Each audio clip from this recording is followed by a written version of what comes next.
Hi, everybody. We are back. It's the three of us, holistically speaking. I'm Dr. Catherine Jackson. I'm here with Renelda and Sheila again. And today we are talking about mindful eating. So, before I even say a word about mindful eating, I want to let you know that this is not medical advice. We're just sharing from our own thoughts, and we're throwing some ideas out there about what it is kind of initially.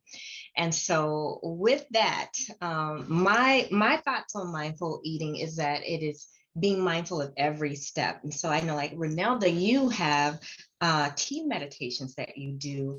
Wonderful, right? And so you're picking the tea that you want. You're steeping the tea. You're doing everything, and you're very mindful about it. And so mindful eating is pretty much like that. You want to be mindful of what you buy, how you prepare it, and even how you consume it, so that you're not eating too fast and mindlessly. And you look up and you had a whole meal, and you don't know where the meal went like 5 minutes later. So that's kind of what mindful eating is, and what it is not is calorie counting.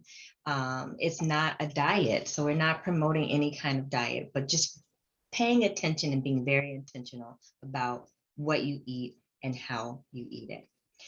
And so, Renelda, tell us a little bit about your journey and all the good things that we got going on here with Holistically Speaking. Yeah, so before I start on my own mindful eating journey, I want to make sure that we put the word out there that we do have a e-cookbook. We each have recipes in these cookbooks.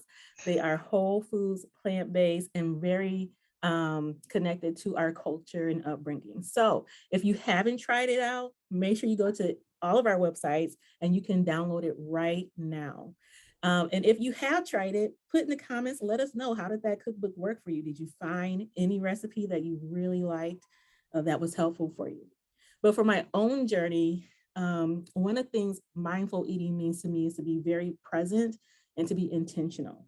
I know how easy it is to get busy, go and grab something like fast food.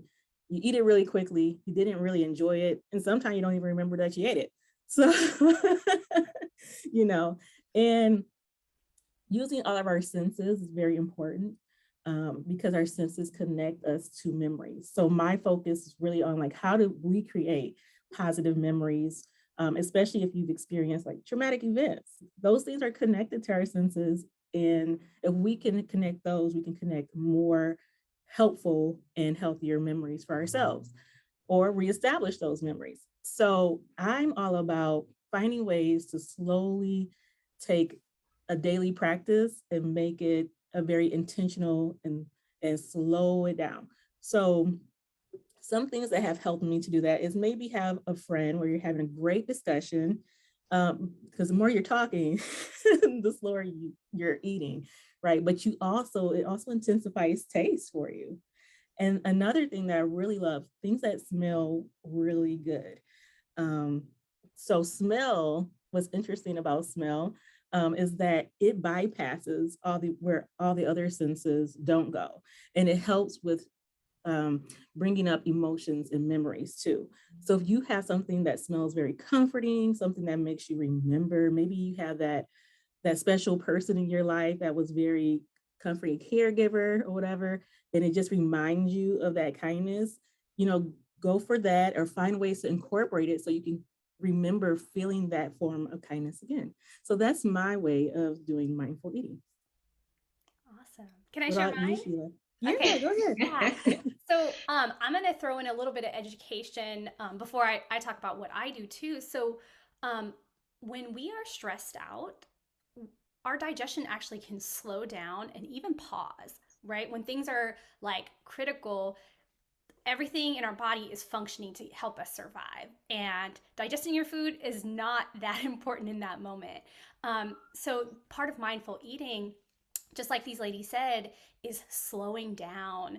And just the principles of mindfulness in general do incorporate the five senses again, just like Reynalda said. And the big thing about mindfulness that distinguishes it from other meditation practices is that you're doing it non-judgmentally, right?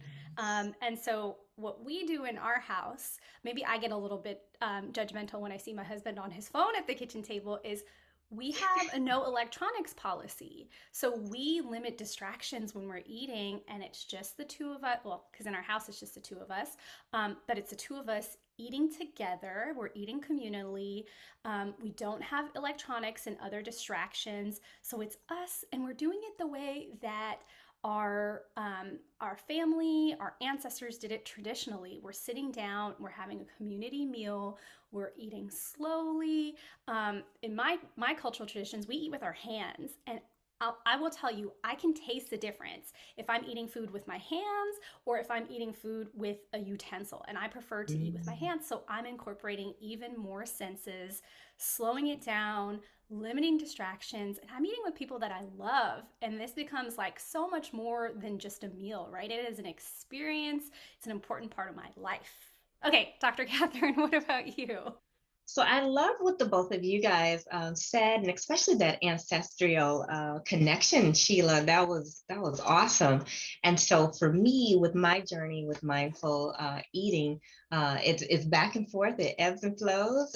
Even me, as a practitioner of these kind of things, sometimes I don't always get it right. And so at times when I'm pulling quick foods or junkier foods, I don't feel as good, and almost instantly after finishing whatever it is, I noticed that I I don't even feel good about the decision. So I always say, oh, you should have just taken a couple of more minutes, and then maybe you would have chose something a little bit better.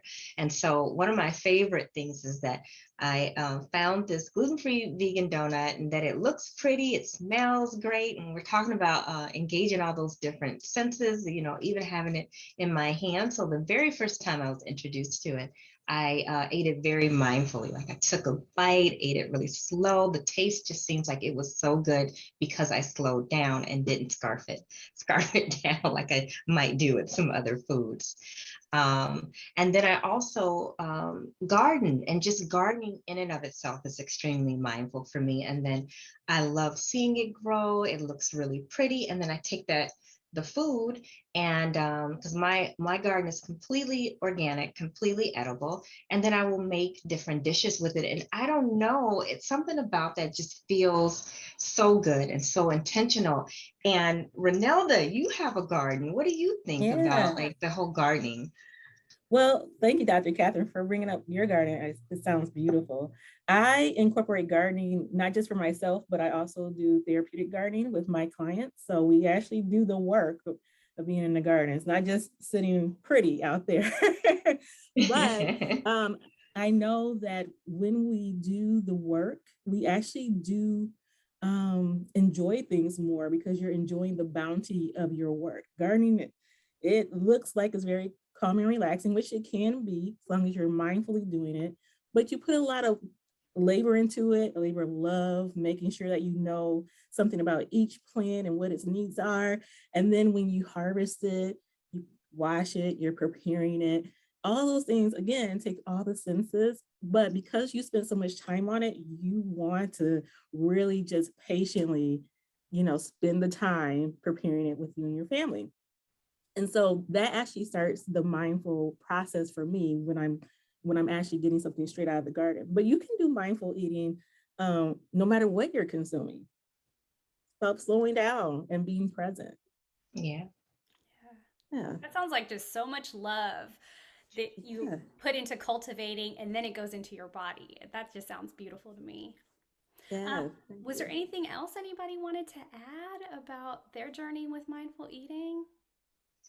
Well, we could go on and on Yes. about mindful eating and any of our topics, really. But if you want to learn how to eat more mindfully, work with any or all of us collectively, and we're happy to help you guys with getting set and on a good path towards mindful eating. Yeah. So you Mhm. can check our bios for our information. Obviously, we always put all our links in the comments as well. And so Reynalda mentioned this earlier. We have an ebook that we cultivated together that has a lot of recipes that have deep meaning to us with our connections, with our culture and our families, and things that you can really eat mindfully and also learn about the connection of food and your mood. So definitely check that out. Again, all of that is linked in our bios and the comments. So check that out if you haven't gotten the book yet. And also, we want to hear from you. Tell us about your journey with mindful eating. So you can put some comments in the chat. We want you to continue to like and share our information. Who can use this information? Who can benefit from this? Like, we want to talk about it here, but we want that conversation to keep going so that it comes into your life, right? Comes into your space. So keep watching these spaces. We have even more great content coming out. And feel free to leave comments, and you can also reach out to us if you want to work with us individually, or if you want Holistically Speaking to come and talk to you where you are and with your people. All right, take care. Thank you. Bye.